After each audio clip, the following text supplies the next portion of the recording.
Ada juga soalan di FB Go Live VKM dari Sarudin Din bertanya, kalau kereta RPM jatuh time gear N neutral dan kadang-kadang enjin boleh mati, kereta sebelum ini memang ada masalah aircon tapi dah diservis, adakah kereta ini ada masalah kompresor aircon, Datuk? Bukan. Kalau aircon telah diservis, pembuat pulih aircon dia dah tahu dah. Tetapi dia tidak tahu tentang idling speed. Idling speed. Yes. Bila tak tahu idling speed, dia tidak akan buat setting baru.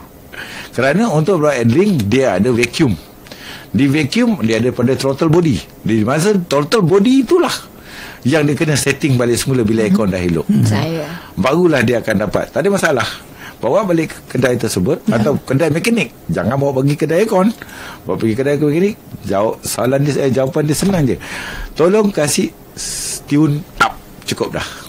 Perkataan dia pendek je. Tune up semula. Dia akan reset timing, semua check balik. Setengah yang guna komputer kan, Datuk. Dah. Hari ni tak ada pakai telinga dah. Siapa pakai telinga macam saya dulu, saya yang kreatif.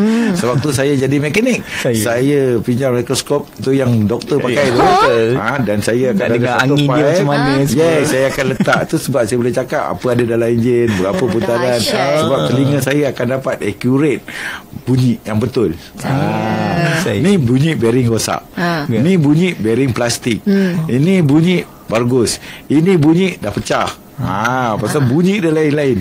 Tu sebab yang skop, yang air skop tu saya very useful masa saya kerja dulu. Sekarang semua komputer, Datuk. Sekarang semua komputer. Suatu waktu dahulu, sewaktu saya mat sepanah. Okey.